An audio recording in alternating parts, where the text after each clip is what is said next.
Afghanistan as we were in Germany post-World War II. That is, for at least a half a century. It has nothing to do with Kabul and state building, nothing to do with fighting the Taliban or proving that we can reconcile with the Taliban, and nothing to do with fighting any terrorist group.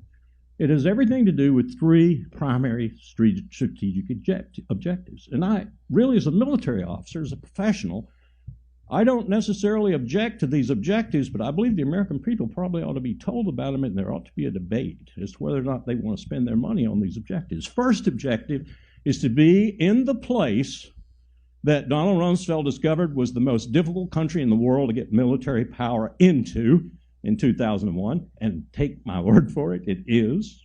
Look at it on a map and leave it there, because it is the only hard power the United States has that sits proximate to the Central Base Road Initiative of China that runs across Central Asia. If we had to impact that with military power, we are in position to do so in Afghanistan. Second reason we're there is because we're cheek and jowl with the potentially most unstable nuclear stockpile on the face of the earth in Pakistan.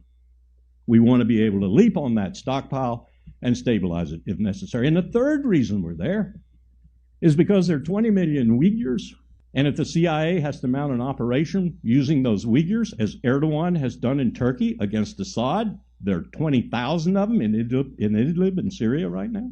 Well, the CIA would want to destabilize China, and that would be the best way to do it, to foment unrest and to join with those Uyghurs in pushing the Han Chinese and Beijing from internal places rather than external.